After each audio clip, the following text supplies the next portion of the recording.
Welcome to the webinar, Thinking and Speaking Off the Cuff, also known as impromptu speaking, speaking without notice. The aim of this webinar is to give all of you 2 or 3 skills that will help you be more effective, more confident, more collected when you're put in the hot seat, when you're put under the limelight and you're asked to give a response, speak off the cuff, speak without notice.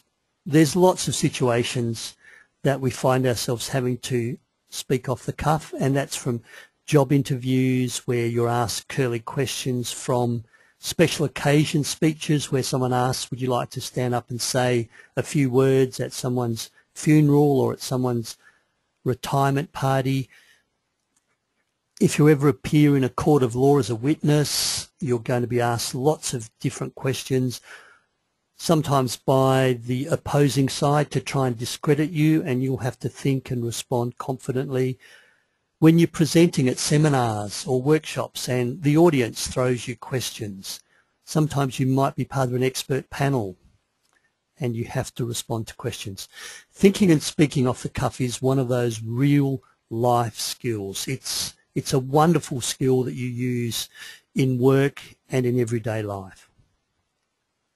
So that's my aim for today, that each of you will go away with 2 or 3 pieces of information that will make you more confident and more effective the next time you have to speak off the cuff. For those of you who don't know me, Peter Dew is my name, and I'm a public speaking trainer and coach, and my passion is in helping people confidently and effectively find their voice so that you can get your message across. So you've got the confidence to say, to speak up, to put your point of view across when you need to. You probably are aware that public speaking is mankind's #1 fear. So my aim in life is to help people get their point of view across despite that fear. A little bit about myself. My background is that I'm a person who stutters, so I've spent most of my life avoiding public speaking, and it's just recently that I've really found my passion in helping people find their voice. And I run workshops Australia-wide, I do coaching, and of course I run these webinars as well. So I now absolutely enjoy public speaking. I still stutter, but I don't let my stutter hold me back and prevent me from, putting my point of view across. A few more people just joining us as I'm speaking. Just to refresh you, as we go through the webinar, if you have a question, raise your hand and type it in the dialogue box, or raise your hand and I can open up your microphone and you can ask me directly. I will pause 3 or 4 times during the webinar for questions, but feel free to ask questions at any time. If the question you ask is something I'm going to address later on, then I will save that question till then. Okay.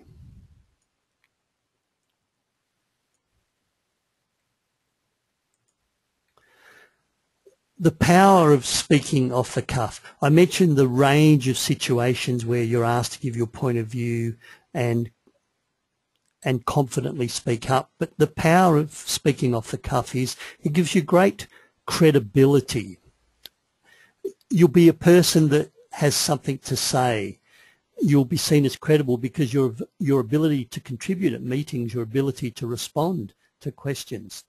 It gives you great reliabilities. People will come to you. People will ask you, so what's your point of view, Peter? Because they know that you reliably and credibly will put your point of view forward. You will speak on difficult topics. You will have an opinion, a considered and valid opinion. It also gives you great confidence. And what that means is if you are good at speaking off the cuff, you'll have no hesitation in putting your hand up, putting yourself before a group of people, because you can confidently respond to questions. You can confidently put your point of view across without preparing or with little notice. It helps you to build those relationships, and I'm talking about networking. You know, when you're at a business function or a social function, a networking function, morning and afternoon tea in between conference, and you're making this small talk. You're talking to people. How well you can speak off the cuff, how well you've got your elevator speech or your ability to let people know what you do, that'll help you connect and build relationships. Relationships that will help you in your future business, possibly in your future career. So that is the power of being able to speak off the cuff. As I said, a real life skill, one of those skills that we need to use every day. If you're good at it, if you're confident and off the cuff, you're credible, you're reliable, you yourself are confident, and it's great at building relationships. So, what are the secrets to successfully thinking and speaking off the cuff? The secrets are threefold, and they're not really secrets. You'll probably already know these. The first one is preparation. Now, I know that you may think this is an oxymoron or a contradiction, but Peter, how can I prepare for an off-the-cuff presentation? Well, you can. When you go to a job interview, you know what areas the questions are going to be asked, so you can prepare as if you were going to an exam. Anticipate tricky questions. Let's say you're going to be speaking on something that people are not going to be happy about. Let's say you're going to talk about reducing funding, cutting back staff, relocating services. You know that the audience is going to have contentious questions, angry questions. Prepare your answers. In fact, in terms of questions and difficult questions and contentious topics, think of those questions you would not want to be asked. Think of those questions that would really make you feel uncomfortable. Have an answer ready for them. If you're going to a meeting, read the minutes. If the minutes say project updates, then you know you're going to have to do a short presentation on your update, on your project. So don't be surprised when the boss asks you to update. Or if the agenda says introduction of new members and you've just joined a working party or an advisory committee, you know that you need your 1 or 2 minute elevator pitch to roll off the tongue and let the rest of the group know what you do and why you're there and what skills you bring to that particular group. So the agenda and the minutes will highlight or lead you to what you might expect. I mentioned a court of law. When you go to a court of law, you know that you're going to be asked questions that may try and discredit you or make you less credible.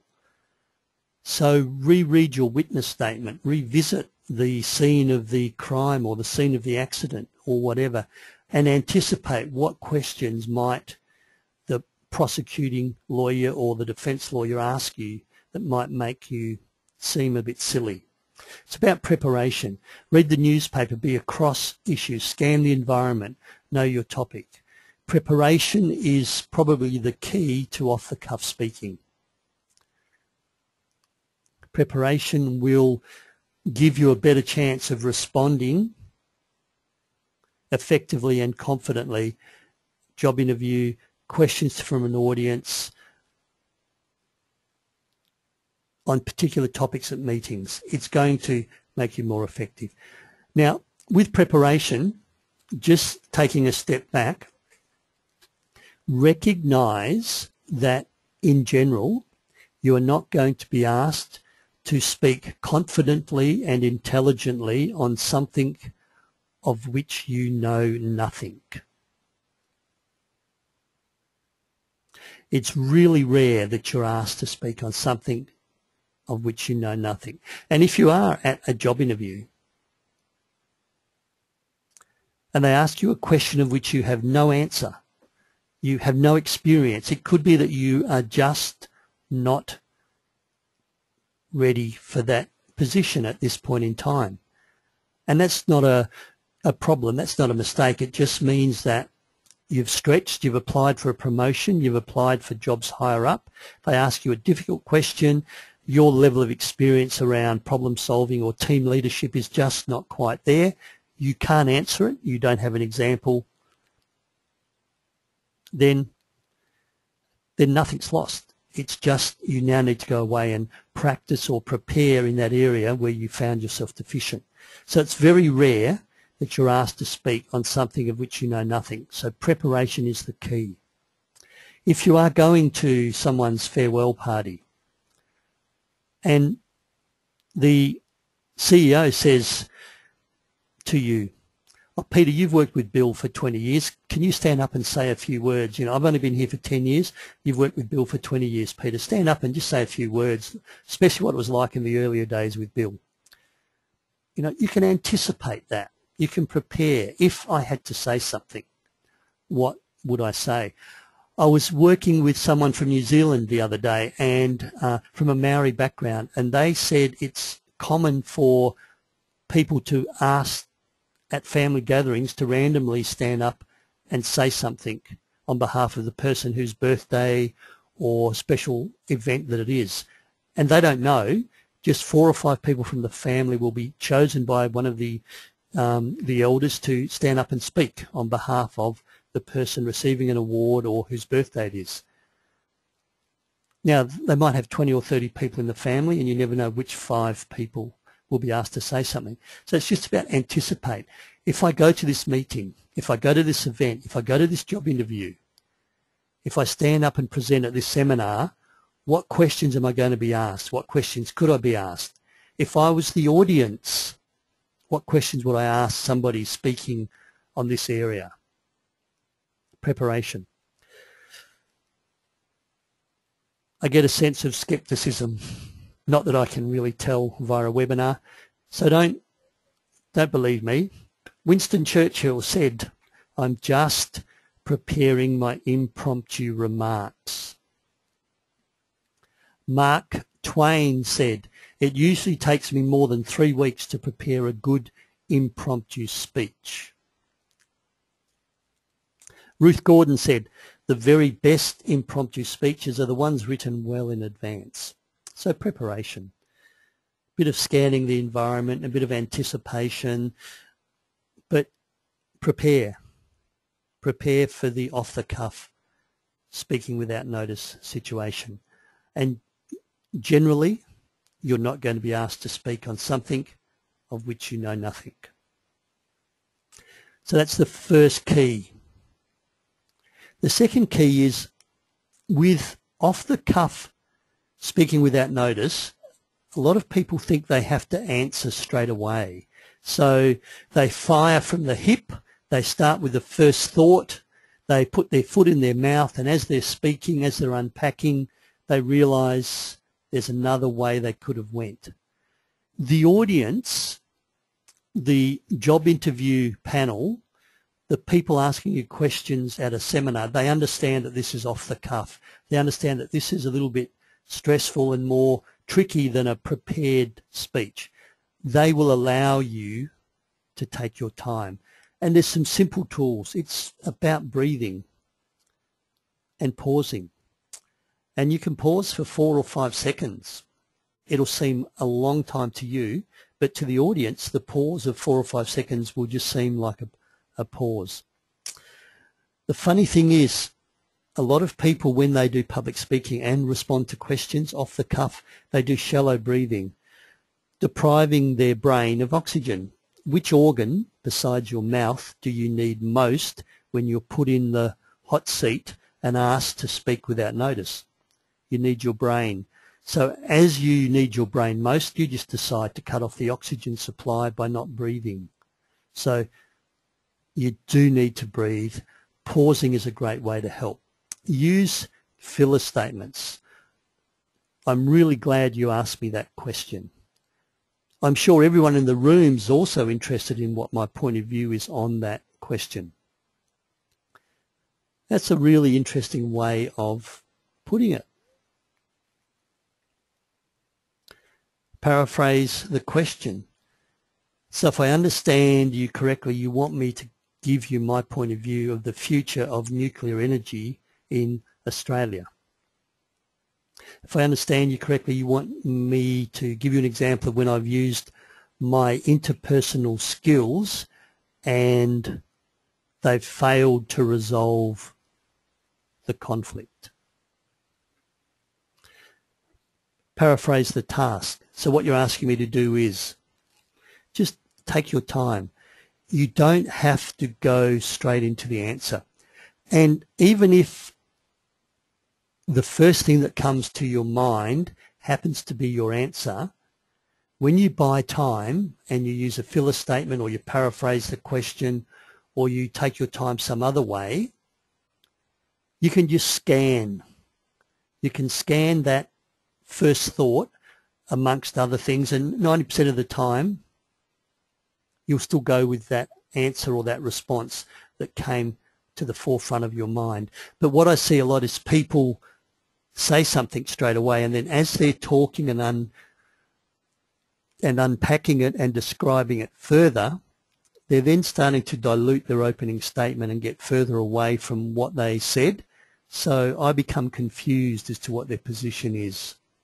The pause, the buying time, the paraphrasing the question enables you to just gather your thoughts, check your prime answer against possible other answers, and even start to think about the next important thing, which is, of course,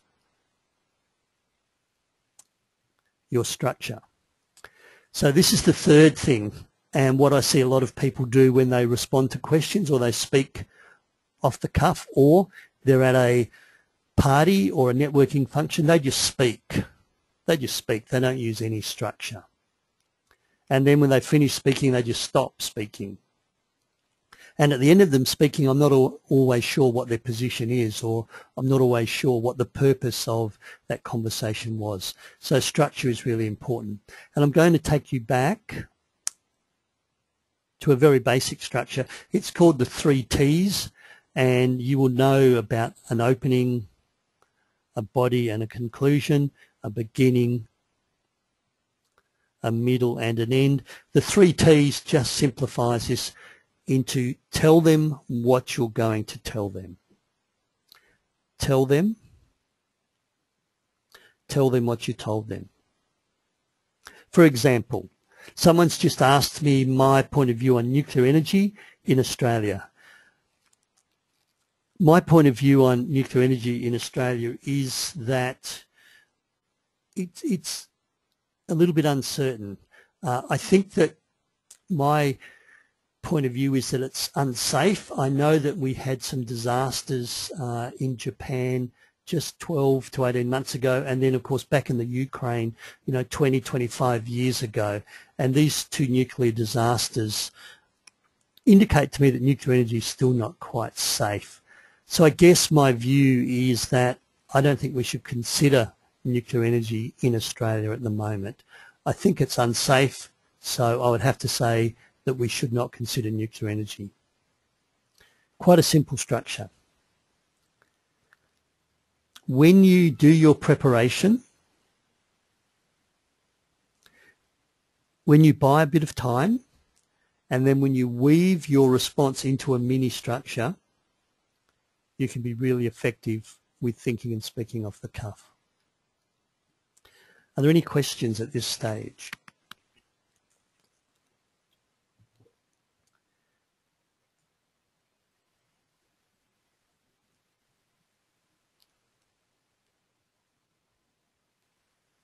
Okay, no questions at this stage. Please ask questions as we go, and you can do that by putting your hand and I'll open up your microphone or typing the question in. So putting all of that together, this is the RISE model that I've developed for off-the-cuff speaking. And so it's easy to remember if you're put in the spot or you're asked to stand up and speak at a function. Rise with confidence. Rise with the confidence that you can do a good job, a good response. And the RISE just stands for resist time pressure. Buy yourself a bit of time. Paraphrase the question. We've already covered that. Identify your point of view. So while you're resisting your time pressure, you are identifying your point of view. You're scanning your mind. You're looking for examples. You're looking for your first feeling that comes to forefront, but you're not speaking it straight away. You're just identifying your point of view as you're resisting time pressure. Then you're going to put your point of view into a mini structure that is an opening, a middle, and a conclusion. That's tell them what you're going to tell them, and then tell them what you told them. And then you need to end strongly. You need to come back to what your point of view on the topic is. One of the common mistakes with off-the-cuff speaking, with job interviews, with responding to questions, is that people don't end strongly. Off-the-cuff speaking is not the time to sit on the fence. It's not the time to hedge your bets. If your boss calls you in and asks you to quickly give an update on a project and what's your point of view on downsizing or saving money, and you say, well, we could do this and we could do that, and then you just stop speaking, that's not very helpful. The boss wants your view and your opinion. If you go to a job interview and they want to, and they ask you, how would you resolve a conflict between person A and person B, and you go through, well, this is one way and this is another way, and then you just stop speaking, or they ask, how would you handle this situation, and you go through a series of steps, but you don't end strongly and tie down your conclusion, then you won't get the job. Your boss won't appreciate your sitting on the fence. So it's about ending strongly. And that's the third T, tell them what you tell them. So mistakes I see as people use this model or as people respond to questions is sometimes people just start speaking. They just say stuff and then they stop speaking. Another mistake I see is people say stuff and then they end. And after they've ended, they remember something else, so they say some more stuff. They bring in more points, which in fact dilute or even contradict the conclusion. So as you respond, as you speak, if you do identify more points after you've concluded, by all means bring that extra point in, that extra evidence, that extra point of view, but then go back and end strongly. Let me give you some examples, and I'm just going to use nuclear energy because most people it's something that is boring, it doesn't interest them, and I can use it without being too controversial. So if I was just to speak and stop speaking, an example would be, I've been asked to give you my view on nuclear energy. Well, what I know about nuclear energy is that, firstly, Australia's got lots of uranium. We're very rich in uranium. The second thing I know about nuclear energy is that it's very efficient. You only need a small amount of resource and you create a lot of energy. The third thing I know about nuclear energy is that it's quite dangerous. And we've heard about the disaster in Japan 12 to 18 months ago, and of course we still remember the disaster which was in the Ukraine 20 to 25 years ago, and there's still children in the Ukraine even today dying of leukemia and other radiation associated illnesses. And now I stop speaking. You have no idea whether I'm for or against nuclear energy. I gave 2 or 3 points for, and then I ended with a point against. So what I need to do is, so on the basis of that, I think those risks far outweigh the advantages that I was talking about, so therefore I'd have to say I don't support nuclear energy within Australia.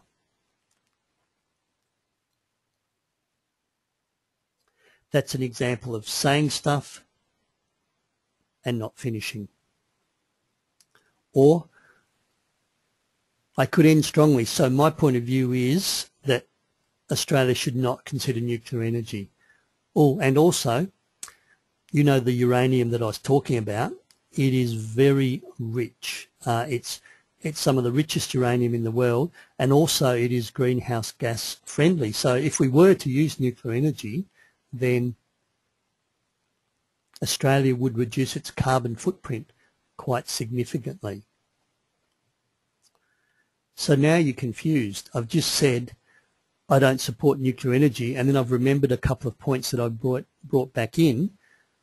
If I do that, I now have to go back and say, even though it's greenhouse gas friendly and the uranium is rich, I still think the dangers, the risk involved far outweighs those advantages. So once again, I must say I do not support nuclear energy in Australia. You see how anything you say after your conclusion could dilute your take-home message. So buy yourself a bit of time. While you're buying that time, while you're repeating the question, paraphrasing, seeking clarity, identify your point of view, scan your brain, look for the logic that's going to help you answer, put it in that structure, and then nail your ending, emphasize your ending, come back to your ending. Let the people, the audience, have no doubt what your position is on that topic. The RISE model for thinking and speaking off the cuff. Any questions?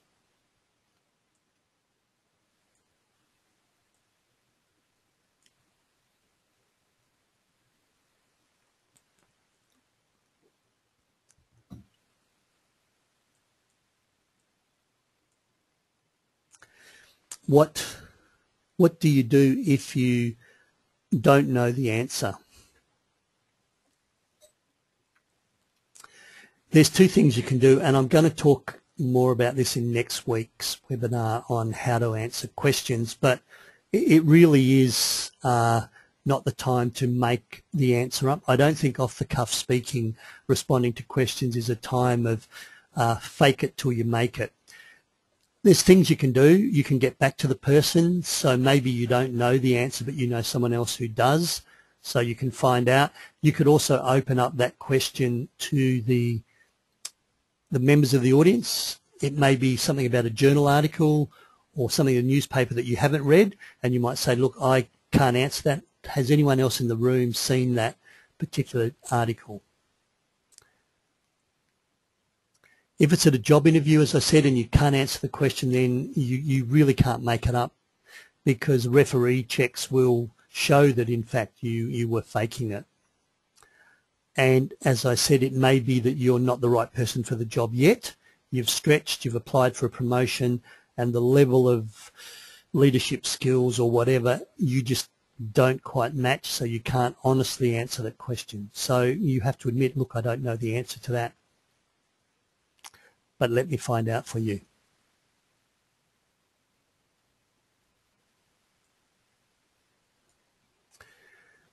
Another question I've been asked is, what would be some short statements when you finish speaking at meetings?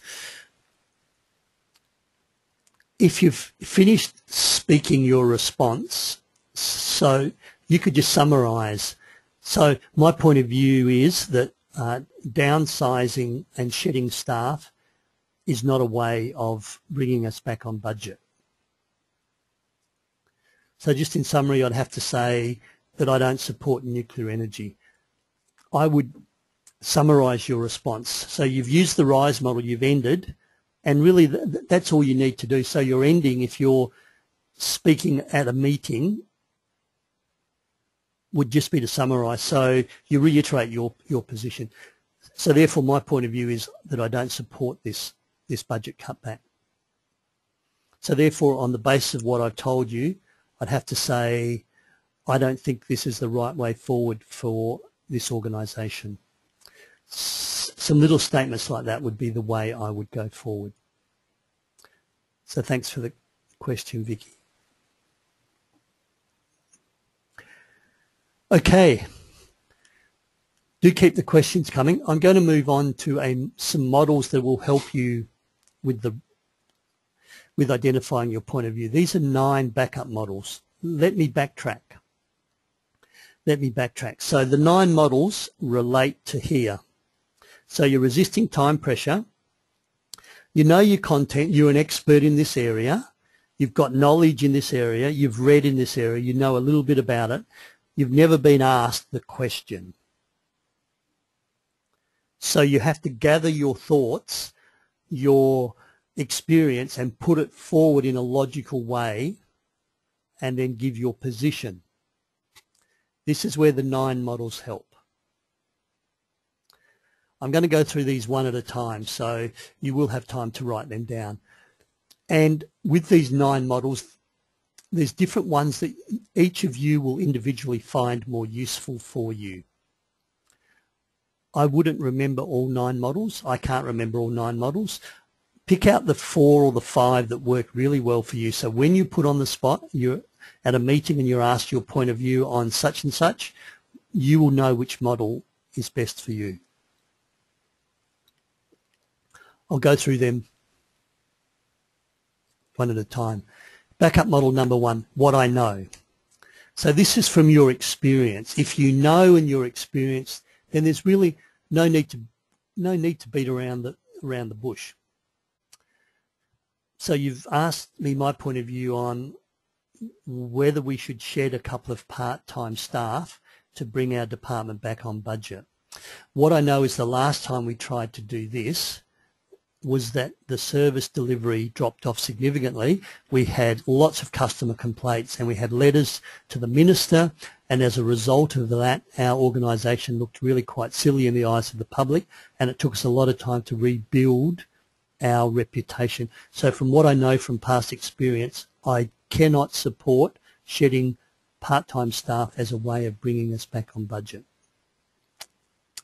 But do speak to me. I've got other ways, I've got other thoughts that might help bring us back on budget.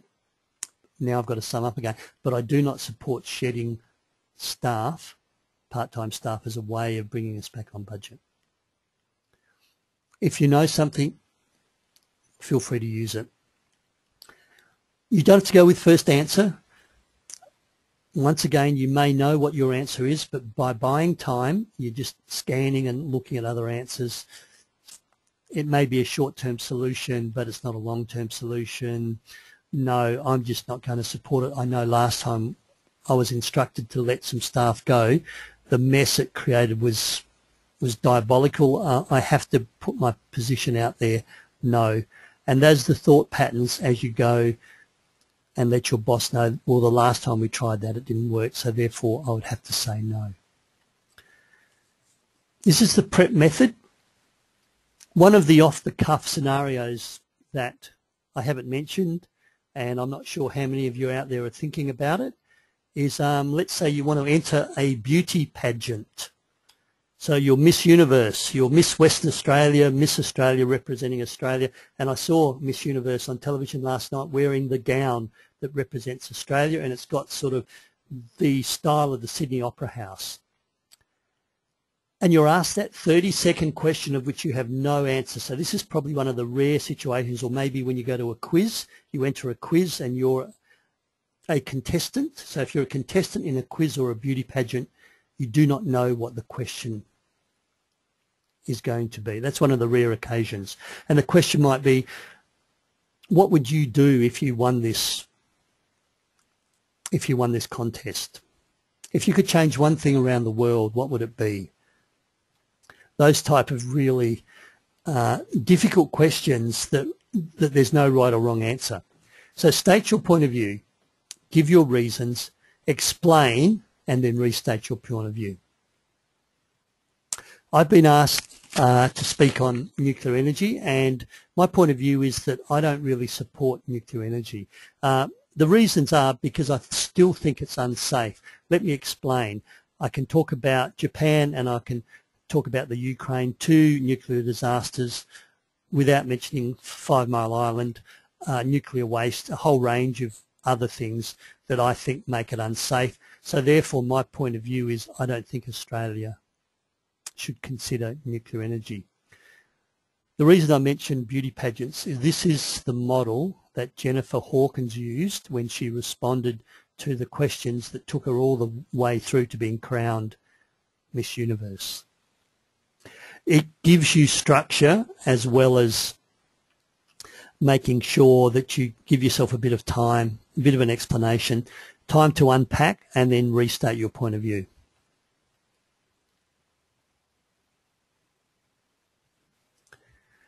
Past, present, future. Use a timeline. Use a time series. Yesterday, today, tomorrow.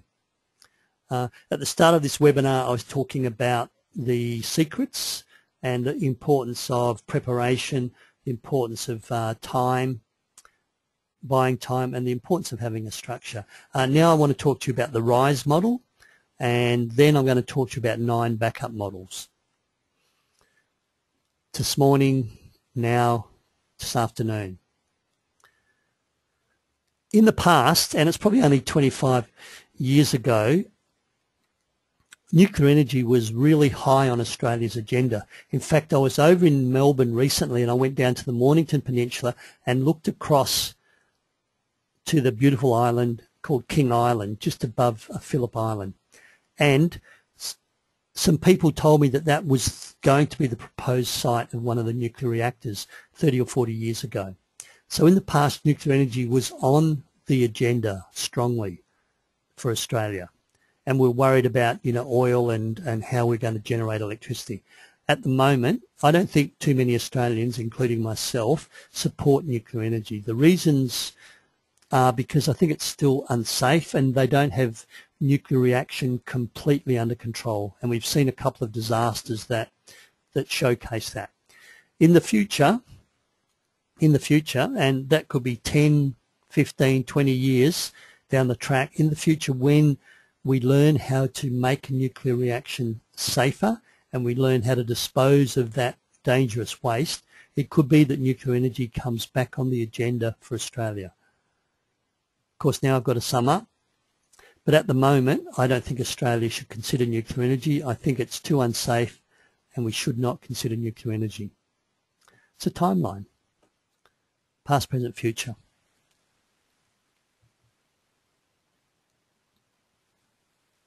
Any questions on that?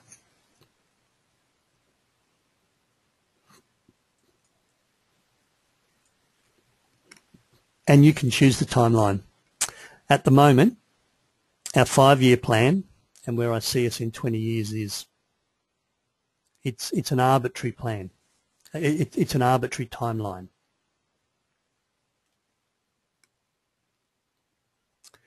Three things. The 3 things I know about nuclear energy are that we've got lots of uranium, it's greenhouse gas friendly, and it's really quite unsafe. On the basis of those 3 things, I think that safety is my biggest concern, and I'd have to say I don't support nuclear energy on that basis. The 3 things is a really good model.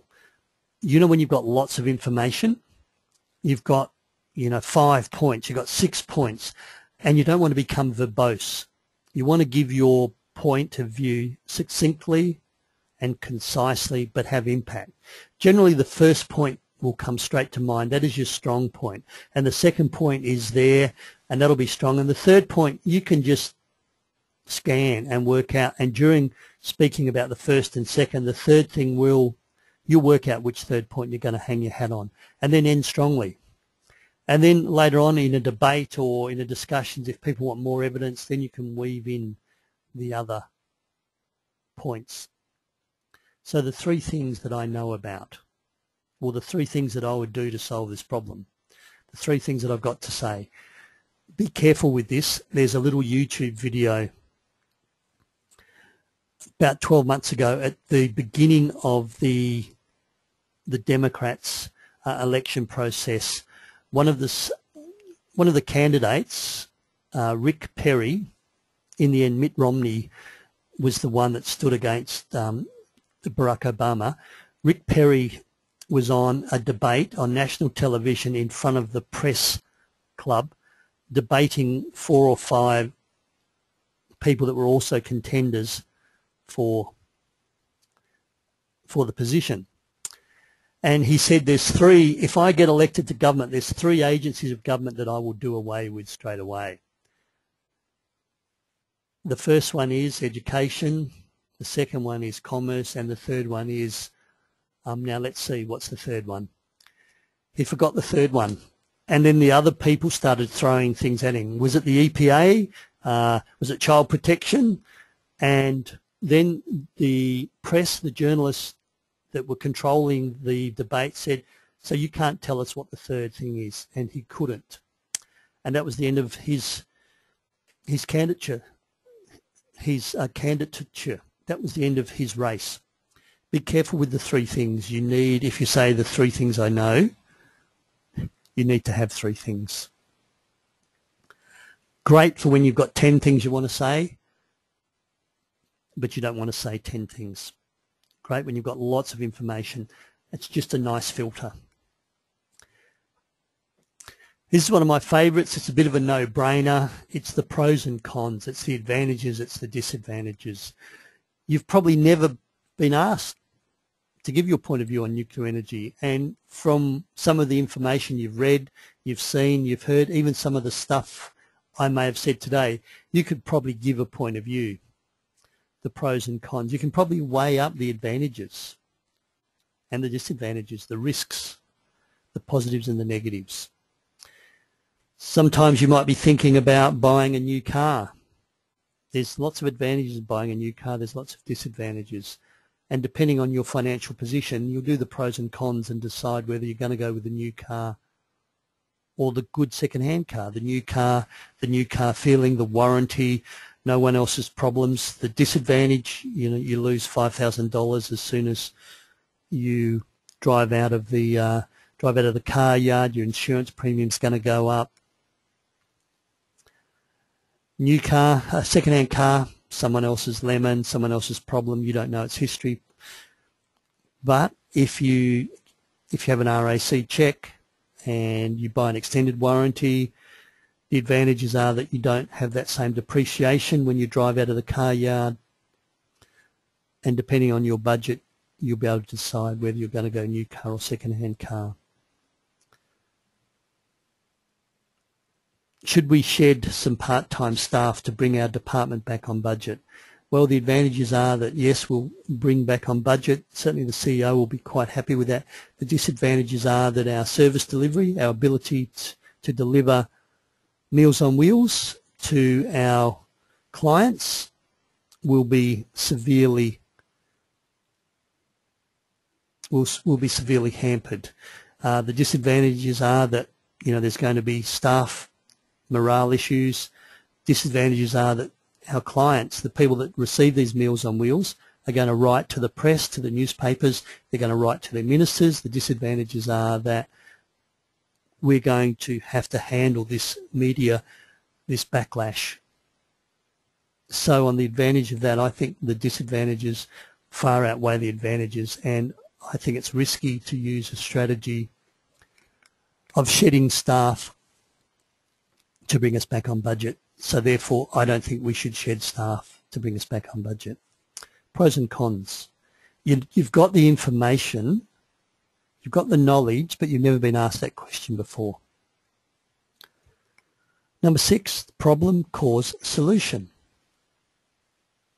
Those of you who have staff working for you or are in charge of a team, don't you love it when somebody, a subordinate, a team member, brings you or comes to you and says, look, I notice we've got a problem. I've identified the cause as, and I think that this is what we could do to fix the problem. As opposed to they bring a problem to you and say, look, I notice we've got this problem, you need to fix it. Problem, cause, solution. It's a great way of speaking. So the problem is, I've noticed we've completely ran out of photocopy paper. The cause is that big workshop that we ran last week, and we had to print all those workbooks, totally exhausted our supplies. I've just been off the phone with Officeworks, and they can have 5 reams of paper delivered within half an hour. I just need your approval. Problem, cause, solution. Steve Jobs is a fantastic example of public speaking. You'll still see him on YouTube. Steve Jobs used this problem, cause, solution when he did a press conference about the new iPhone 4 and the problems that it had regarding the signals and dropping out. So some of you that had iPhone 4s, not the 4S or the new iPhone 5, your phone calls would drop out mid-call. So this is how Steve Jobs handled this in front of a press conference. So the media, hostile media, bagging the phone, and Apple was receiving lots of negative publicity at the time. So Steve Jobs said, the problem is that no telephone, no mobile phone is perfect. Every mobile phone on the market has small problems and idiosyncrasies. The problem with the iPhone 4 is that 0.7% of calls will drop out midway through. That's 0.7% of calls. So not a huge problem. The cause is, as you know, the iPhone 4 is a really lightweight and innovative design. And what we've done is we've put the aerial around the outside of the case. So the titanium aerial is that beautiful titanium strip that makes the iPhone 4 look so sexy and so effective. And there's that little gap on the side, because as you know, if the loop was closed, then you would create an electromagnetic force. And when you create an electromagnetic force, radio signals do not penetrate the electromagnetic force. So the cause is this little titanium aerial around and the little gap. And when you put your thumb over the gap to hold the phone, you create an electromagnetic field and your signal drops out. The solution is really quite simple. Hold the phone in your other hand, or don't put your thumb over the gap, or if you want, you can download the free app and we will send you this silicone casing that will insulate the aerial and you will never have this problem again. The use of this model problem core solution by Steve Jobs and the response to the media to his press conference was highlighted as one of the best ways of responding to negative publicity. He absolutely nailed it, a lot more eloquently than I spoke then, and the problem just went away. The problem went away. Problem cause solution. How it affects you, how it affects others, how it affects global. The helicopter view, the microscope view. Drill down, step up, step up. And you can choose the levels. This might be how it affects your department. This might be how it affects your organisation. This might be how it affects your state. So while we're talking about downsizing and shedding a couple of staff, personally I don't think it will affect me at all, and I'm sort of quite comfortable that I could manage the downsizing reasonably well. How it's going to affect the staff is staff are going to lose staff morale. There's going to be some negative talk, and this change management process of downsizing is going to have to be managed quite carefully. But we can manage it. How it affects our clients, our Meals on Wheels, our home and community service, this is going to be a real problem. We will not be able to deliver the number of meals and provide the number of services to those aged care people out in the community that rely on us. And what's going to happen is there's going to be negative publicity. They're going to go to the press. They're going to write to the minister, and we're going to look really silly. So on the basis of that, can I suggest that we don't downsize as a way of saving money?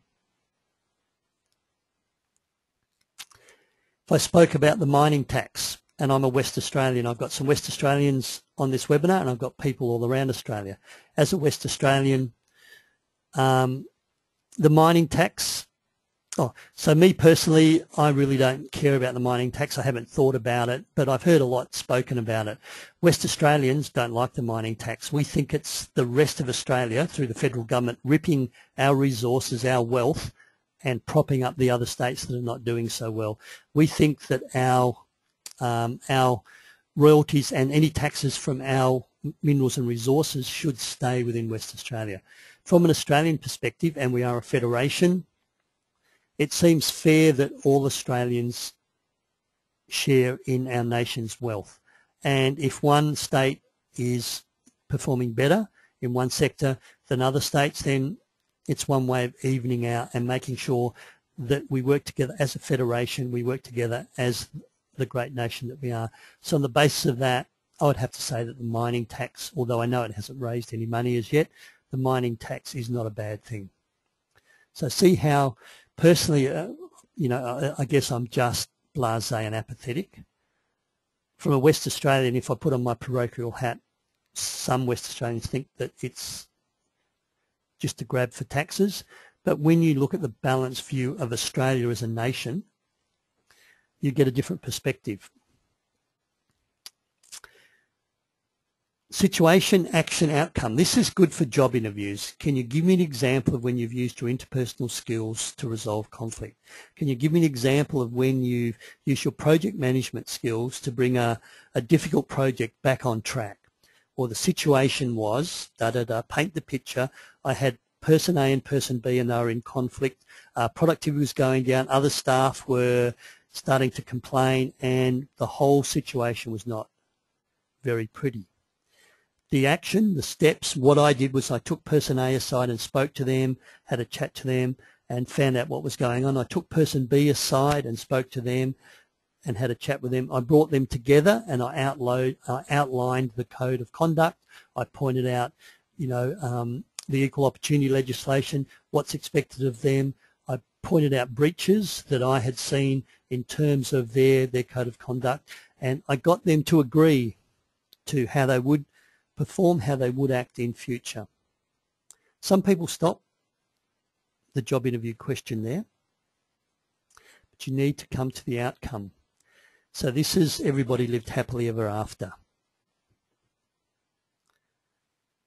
So as a result of my intervention 12 months later, they're still working together. There's been no further escalations and we're back to where we were before. The outcome was that the 2 points of difference were completely unreconcilable. So person A decided to move to another department and person B is still here and they're both working well. My counterpart that is now looking after person A says they're a really good worker and person B is back to exactly how they were when I employed them. Really good for job interviews. Last model, traffic lights. Stop doing this, start doing this and do more of this. We need to stop talking about it. We need to start engaging our stakeholders and we need to do it. We need to just roll it out. It won't be perfect, but we need to roll out the model.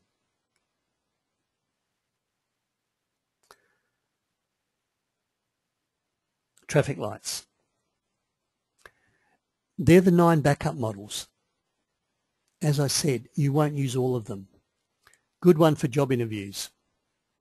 Good one if it's a no-brainer. Good one, 3 things if you've got lots of stuff. You may have noticed that the first 2, what I know in the PREP method, point of view, reason, explanation, point of view, these are really good if you just know the answer. It's a no-brainer. You know what you're going to say. They just give you a nice structure. These ones, pros and cons, problem, cause, solution, 3 things I know, these are better for if you've got lots of information but you don't have an opinion or you haven't been asked that question. So these ones help you almost think out aloud. Or the advantages of what you've asked me are such and such. The disadvantages of what you've asked me are such and such. So on the basis of that, my opinion is, yes, it's a good way to go. Different models lend themselves to different situations.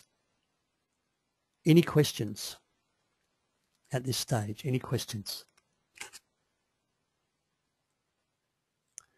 Put your hand up and I'll open up your microphone or type in the question box.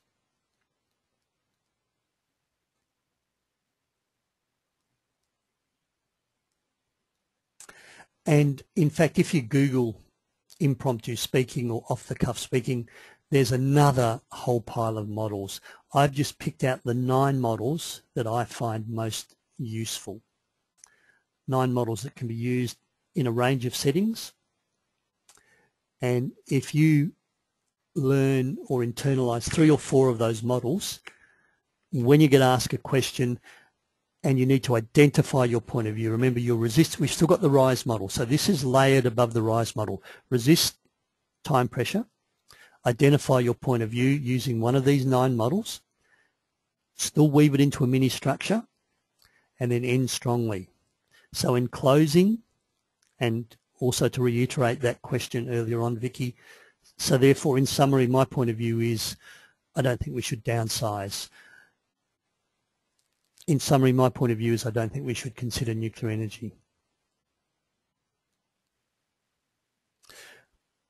Just spend a moment, and from what you've learnt, just think of 5 or 6 things that you could do differently, that you have learnt today, that you may not have been aware of, that you could use in the future. From that list of 6, I want you to, and you can do this yourself after because we don't have that much time, select 2 that are most valuable for you. So it may be learning 3 or 4 models. It may be practicing resisting time pressure. It may be putting a whole new perspective on preparation before you go to a job interview, or preparation before you go and deliver a seminar, or preparation before you go to a meeting. These 2 are the ones that you think are achievable. Of course, all 6 are achievable, but you think are easily achievable and that you can do. The ones that are most valuable to you. You need to practice these. You need to embed them for the next 12 weeks. It takes about 12 to 14 weeks to embed new behaviour. If you've got 6 things from today and you start practicing all 6 and trying to do all 6, it could be that it becomes too much. You're trying to think, you're worrying about your gestures, your body language, all the other things, and there's another 6 new things you're trying to implement. Those of you who've heard me speak before know that, you know, the 1 or 2 things that you improve by 1% result in 100% improvement from the audience's perspective. So pick the 2 that you can really do something with, practice them, then after 3 months go back and choose another 2 on your list.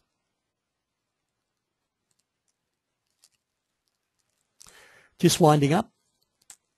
Final questions, do type them in. For Perth people, I've just come back from Melbourne and Sydney, so no Eastern States workshops for the rest of this year, but I will be back next year. I've got winning presentation skills, 4th of December, thinking and speaking off the cuff, 5th of December. Both these are on the State Library in Perth. You'll find them on my website. Next week, I've got a webinar on the 28th of November, same time, so 9 a.m. WA time, on how to respond to questions. It's a really good webinar that sits on top of this webinar. So now you know how to think and speak off the cuff. I'm now going to narrow down to specifically responding to questions from an audience. So you've presented and you're asked questions. If any of those interest you, then please take advantage of them. They are on my website. Leave my details there. Also, please send me an email about the webinars if you've got any feedback, you've got a topic you'd like me to cover that I haven't covered yet.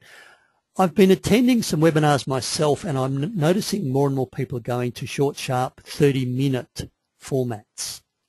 And I know sometimes an hour is a long time, so that's something I would value your feedback. So this webinar, for example, would have been two 30-minute webinars. The first one would be about, I guess, how to get ready for off-the-cuff speaking and the RISE model, and the second half hour would have been the 9 models and giving you more examples on those. So is 30-minute webinar something that people would like? Okay, it's 10 o'clock. I'm about to go. No last questions, and feel free to email me questions at my email if you want to, and I look forward to being with you sometime in the future at a webinar or a workshop. And please do go out there and put some of these things into practice.